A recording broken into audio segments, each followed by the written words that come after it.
A graça e a paz do Senhor Jesus. Amados, estamos aqui mais uma vez para trazer o resumo da nossa escola bíblica dominical. Hoje nós vamos falar da lição de jovens, a lição de número 7. O nosso título é A Conversão de Saulo, né? Vai ser uma lição muito importante e eu te convido a ficar conosco aí até o final, ok? E se você ainda não se inscreveu, estou aí lançando o convite para você se inscrever no nosso canal, dando uma força aí para divulgar a palavra de Deus. Você sabe que a finalidade do nosso canal é essa, só divulgar a palavra do Senhor. Então você está convidado a se inscrever no nosso canal, ok? Se você já se inscreveu, Deus te abençoe, certo? Obrigado aí pela força, mas não esqueça de dar o seu like aí, se você gostar, dá o seu toque aí no sininho para você receber novos vídeos, ok? Então fica aí conosco, um abração para você, tá bom? É muito bom ter você conosco aí. Bem, hoje nós vamos tratar da lição 7, conforme eu já disse, a conversão de Saulo, que depois se tornou o nosso grande apóstolo Paulo, um homem de Deus, né? Então, o apóstolo Paulo, já que nós vamos tratar da conversão dele, vamos trazer assim um pequeno histórico dele. O apóstolo Paulo, ele pode ser considerado, entendeu? Um personagem de maior destaque no livro de Atos, entendeu? Ele não teve assim aquele privilégio de conviver com Jesus, né, como os demais apóstolos, mas ele teve aquele encontro maravilhoso, né, com Jesus ali na estrada de Damasco, e ali ele foi marcado por aquele encontro e pela chamada forte que ele teve ali naquele momento. A partir dali, ele nunca mais olhou para trás, nunca mais ele quis saber da sua vida antiga, né? Que ele era um perseguidor implacável do Evangelho, dos discípulos de Jesus, mas depois desse encontro aí, verdadeiramente esse homem se converteu, né? Ele nunca mais olhou para trás e ele entendeu a sua chamada. Ele se sentia feliz com o seu apostolado e ele gostava de se apresentar como um apóstolo dos gentios, embora ele fosse um judeu, né? Então você veja que ele foi um homem que realmente valorizou a sua chamada, valorizou o seu ministério e com certeza foi por causa disso que ele foi uma grande bênção na mão de Deus, né? As suas cartas marcaram muitos crentes do primeiro século. As suas cartas orientou muito e hoje, né, é a palavra de Deus. Deus inspirou ele a escrever aquelas epístolas, às vezes, né, na prisão, às vezes pelo caminho, mas ele sempre foi inspirado pelo Espírito Santo, né? Então, aquela conversão maravilhosa em que o próprio Cristo teve que se encontrar com ele, né? Aquele perseguidor cruel, implacável, mas que quando ele teve um encontro com Cristo, ele transferiu todo aquele desejo forte que ele tinha, né? De um homem de uma personalidade muito forte, ele colocou tudo no Evangelho. De perseguidor, ele passou a ser perseguido. Ele se tornou uma bênção na mão de Deus. Então, nós vamos estudar a conversão desse homem aqui, né? Que deixou uma marca no cristianismo. A verdade é essa, né? Bem, então nós vamos aqui para a primeira parte, aqui na nossa revista, né? O nosso texto bíblico, você depois pode ler, se você não tem a revista, está em Atos capítulo 9 e versículo de 1 a 18. E o nosso texto do dia é: caindo em terra, ouviu uma voz que lhe dizia: Saulo, Saulo, por que me persegue? Né? Então nós vamos estudar isso aí em nome de Jesus, vai ser uma bênção para a nossa vida, tá bom? Bem, aqui a primeira parte, um encontro inesperado no caminho. Por que inesperado? Ele saiu ali, Saulo saiu com uma finalidade, né? Saulo era ameaçador, as pessoas tinham medo dele mesmo, certo? Saulo de Tarso, ele odiava os crentes, entendeu? Você vê como é que Deus transforma a vida das pessoas, né? Ele odiava os crentes, ele consentiu na morte de Estevão. Quando Estevão estava lá, ele deu o voto dele a favor da morte de Estevão, né? E ele também saía para castigar os cristãos, né? Então, nessa saída que ele saía, ele obrigava até os crentes a blasfemar, né? Ele fazia essas coisas. Então, ele se dedicava à perseguição. Assim como posteriormente, depois da conversão, ele se dedicou ao evangelho, ele também antes se dedicava a perseguir os crentes. Então, Paulo é aquele tipo de gente que, quando ele pega alguma coisa para fazer, ele cai de cabeça, né? E é assim que Deus gosta. Por isso que Deus escolheu ele, né? Porque o que ele pega com vontade. Então, ele foi uma bênção na mão de Deus por causa disso. Mas ele aqui saía para perseguir os crentes, devido à sua brutalidade, né? Ele tinha fama de cruel, e ele pegou autorização com os sacerdotes para dar mais eficácia, né, àquilo que ele fazia. Então, ele queria era perseguir os crentes, a verdade é essa. Bem, perseguindo Jesus, vamos ver se a gente entende isso, né? Ele saiu para perseguir os crentes, né, os discípulos de Jesus, mas aqui já está dizendo que ele está perseguindo Jesus. Por quê? Numa dessas jornadas terríveis dele, de ir atrás dos crentes para prender, matar, blasfemar, ele, na estrada de Damasco, ele foi surpreendido por Jesus, né? Jesus ali aparece a ele, e ele cai por terra, né? E Jesus disse para ele: Saulo, Saulo, por que me persegues? Né? Isso aí é muito importante. Aqui entendemos uma coisa muito clara, né? Porque o apóstolo Paulo estava perseguindo era a igreja, não era Jesus, né? Ele nem acreditava em Jesus, né? Mas o que acontece aqui? Jesus, quando aparece a ele, fala: Saulo, Saulo, por que me persegue? Né? Aqui nós vamos entender que não dá para separar a igreja de Jesus, entendeu? Dá para separar a cabeça do corpo? Não dá. Dá para separar o noivo da noiva? Não dá, né? Qual noivo que vai desejar a sua noiva maltratada? Não tem como. E a cabeça, dá para separar? Também não. Então Jesus é o cabeça da igreja, nós somos o corpo.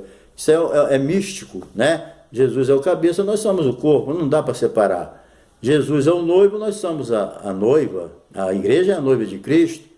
Então não dá para separar. Então, quando alguém persegue a igreja, blasfema contra a igreja, ele está blasfemando e está perseguindo a pessoa de Jesus. Jesus foi bem claro, entendeu? Não dá para dizer: não, estou perseguindo o corpo, a cabeça não tem como. Então, quem persegue a igreja está perseguindo a Jesus, entendeu?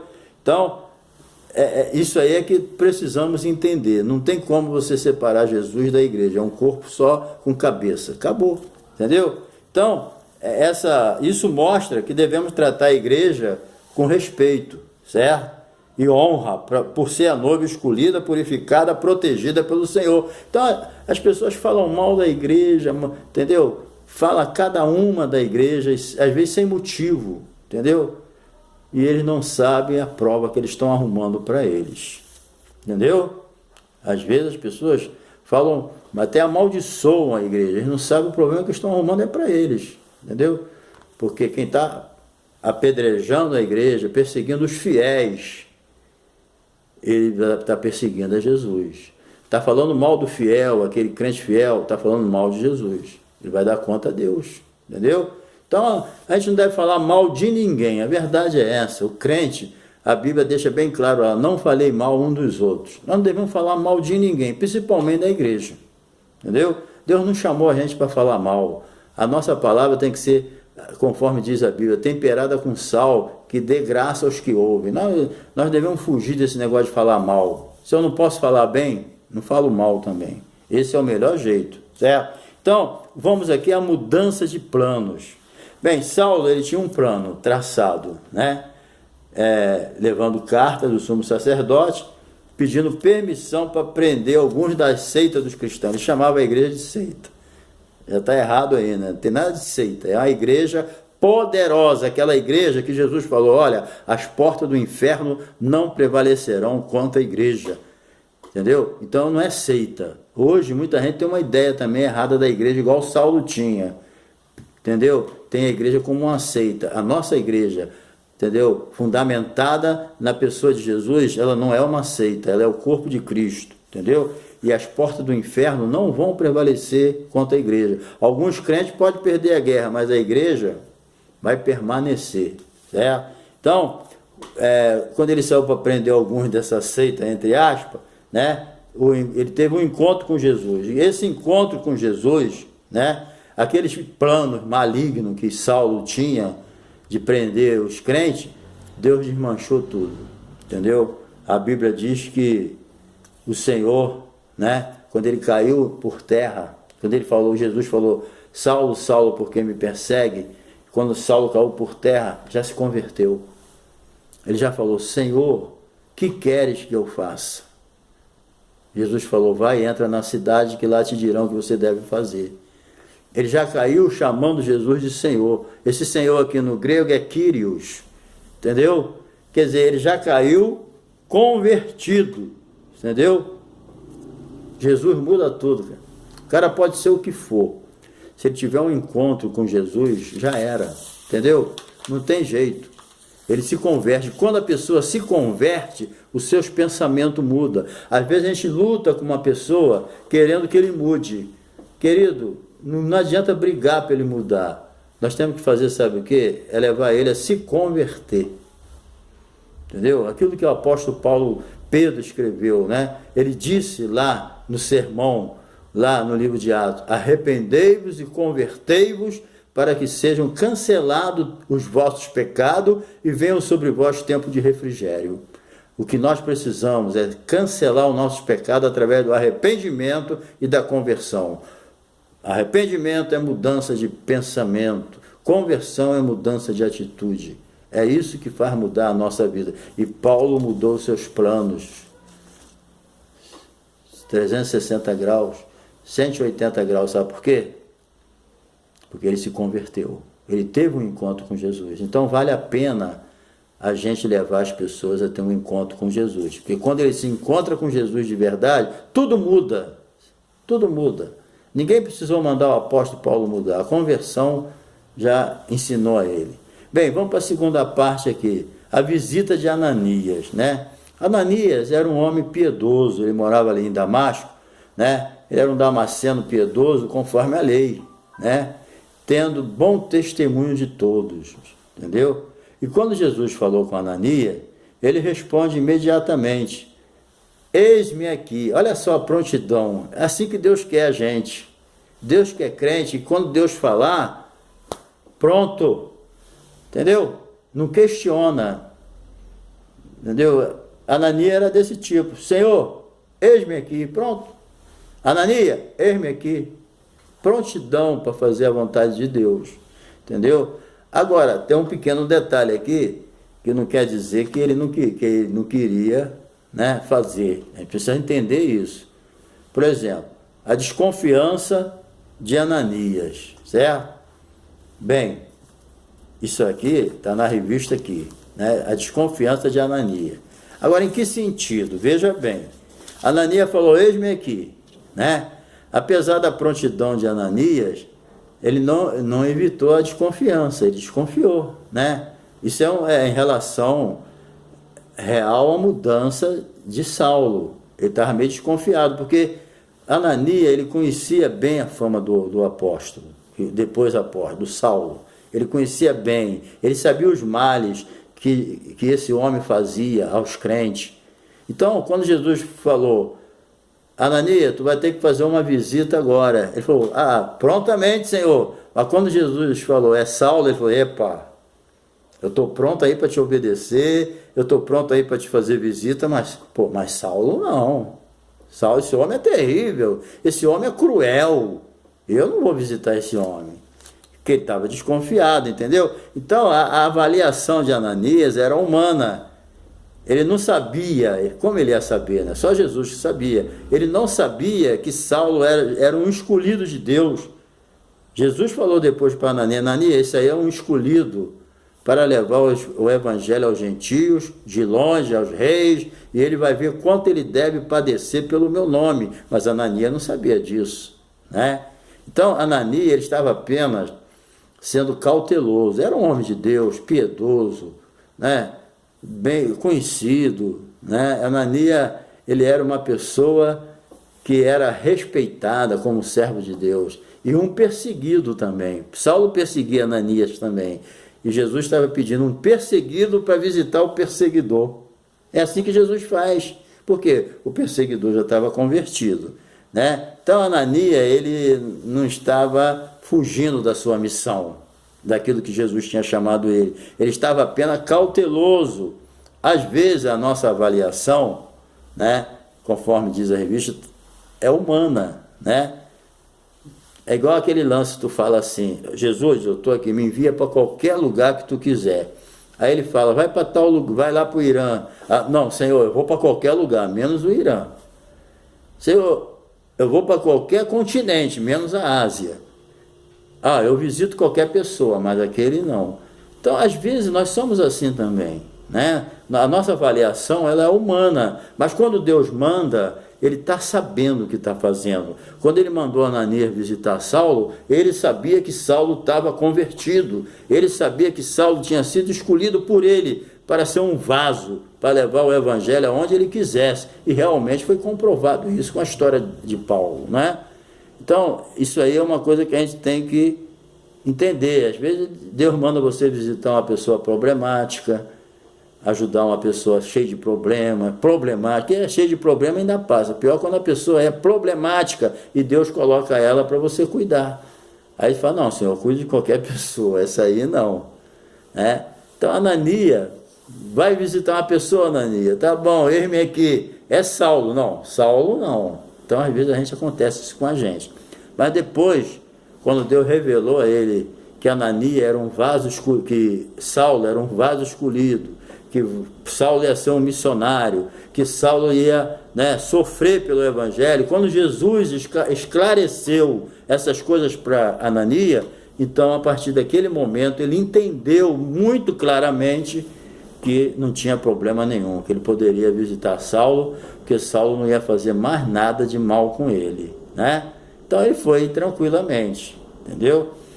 Isso aí acontece, mas ele obedeceu, né? Muitas vezes cautela, né, é muito bom. Agora, ele agiu certo, ele botou para fora o seu coração.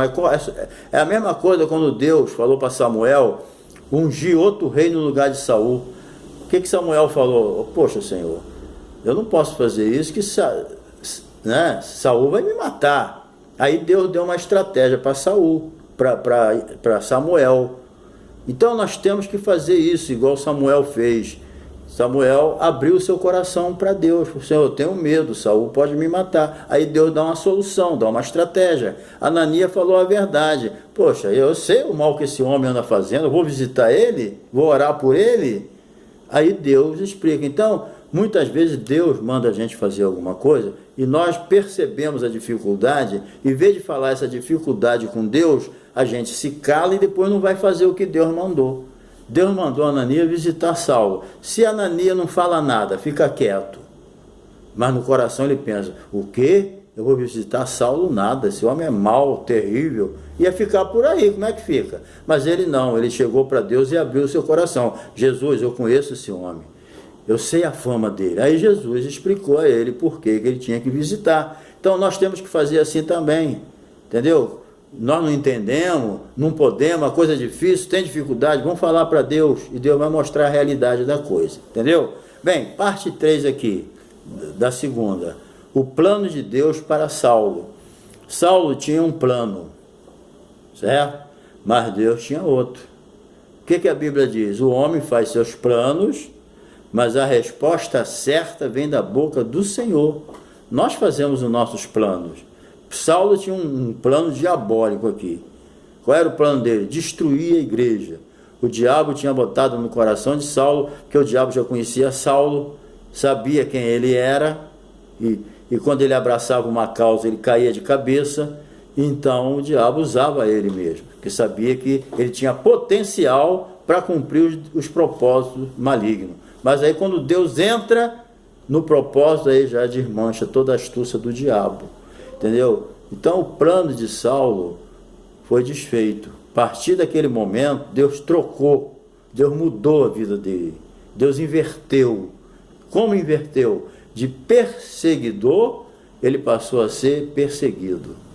Vendo como é? Ninguém nunca ia imaginar isso, nem Saulo, né? que um dia ele seria perseguido porque pregava o evangelho.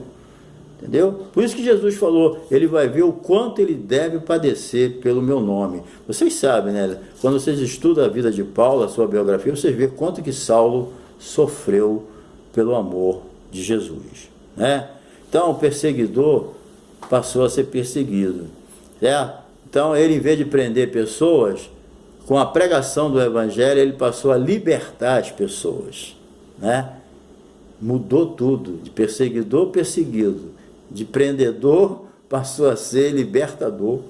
Como é que ele libertava? Através da palavra, aquilo que Jesus falou, né?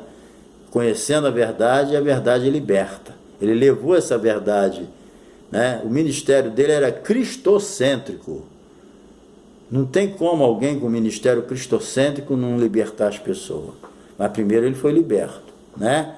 Então, quem diria que um homem tão mau como o apóstolo Paulo, Saulo, escreveria 1 Coríntios capítulo 3, 13, versículo de número 1 até o final, né? Tá aqui, ó, capítulo de número 13. Eu vou ler aqui só o primeiro para vocês verem, né? Quem imaginaria que alguém mau, igual o apóstolo Paulo, escrevesse isso aqui, ó? Ainda que eu falasse a língua dos homens e dos anjos, não tivesse amor, seria como um metal que soa ou como um sino que tine.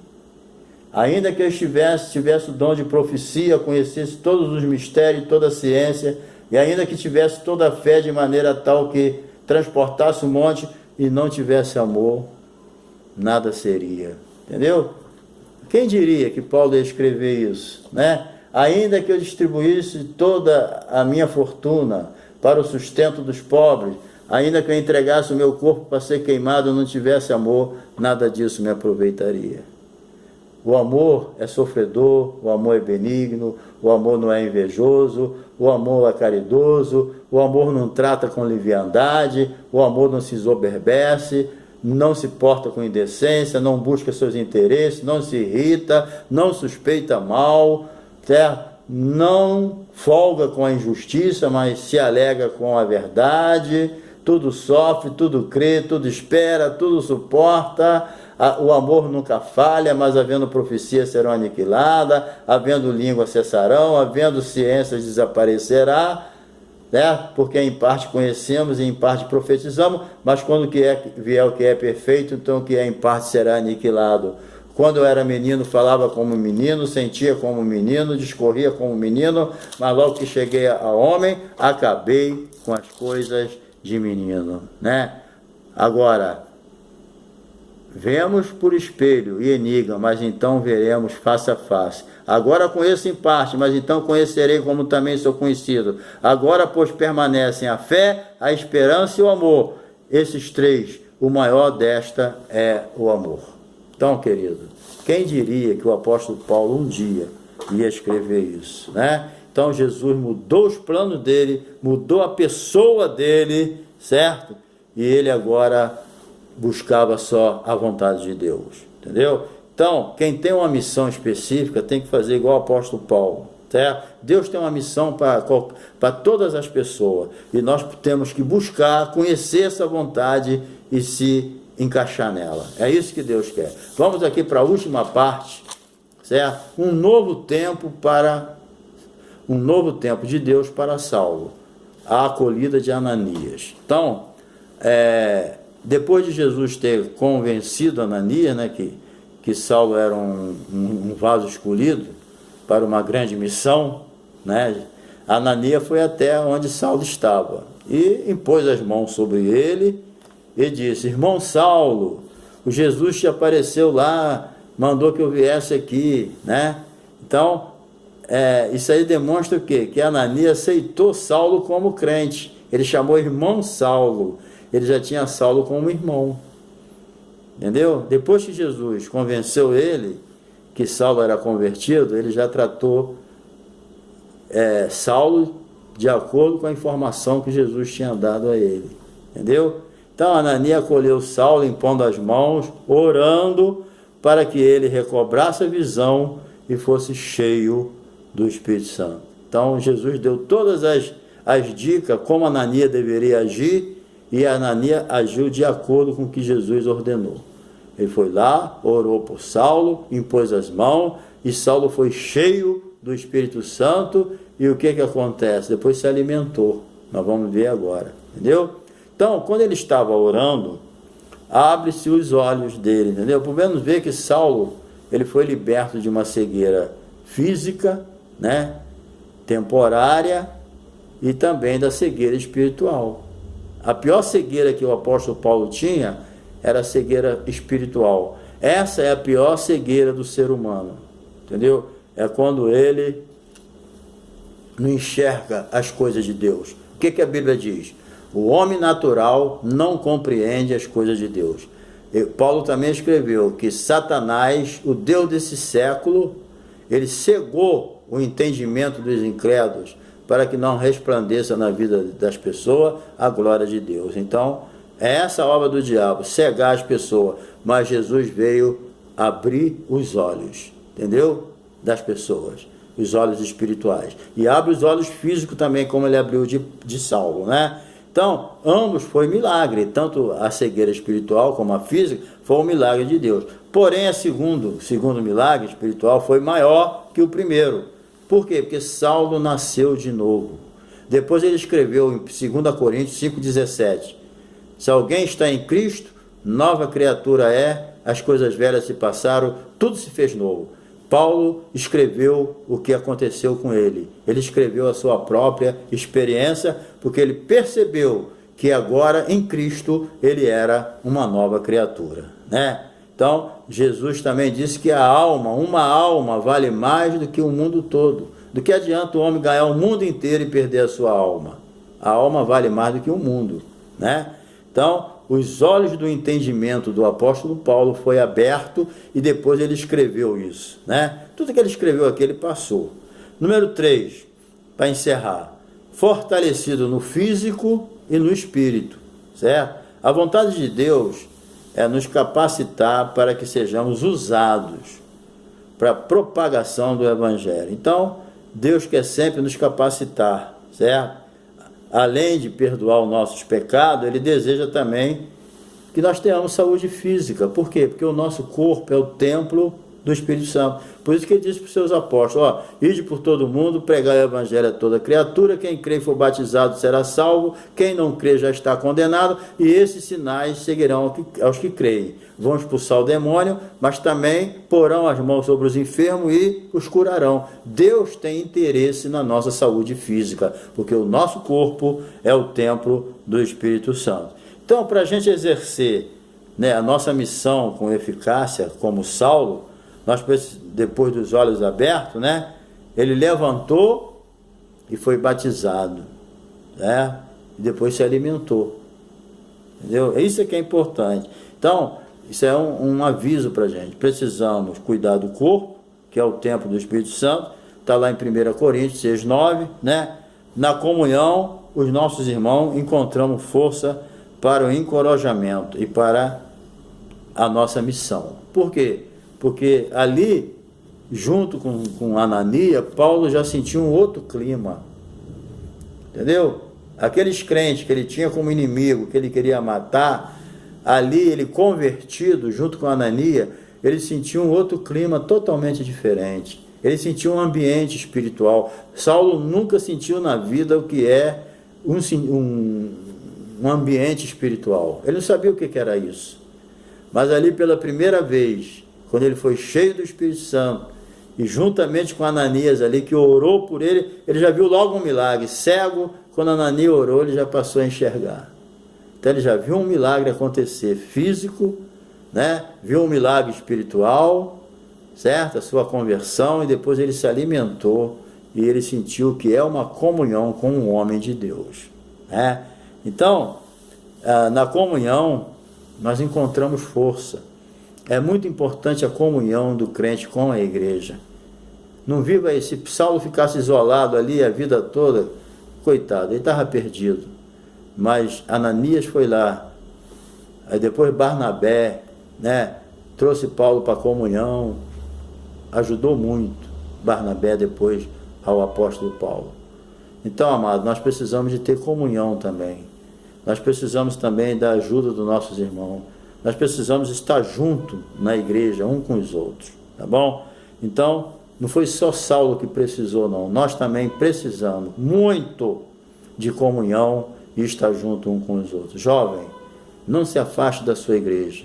Não deixai a vossa congregação, como é costume de alguns, né? Se mantenha junto na igreja, vai orando. Deus tem muita coisa para fazer na tua vida, na igreja que você congrega, tá bom? Se um dia Deus não quiser mais que tu fique ali, Ele leva você para outro lugar, mas deixa que Deus faça a obra. Não se precipite, ame a tua igreja, ore pela tua igreja, ore pelo teu pastor, e o que vier à tua mão você faça, em nome de Jesus, tá bom? Então, até a próxima lição e que Deus te abençoe, tá? E se você não se inscreveu, se inscreva, dá o seu like, dá um toquinho no sininho aí, Deus vai te abençoar, tá bom? Um abraço de coração.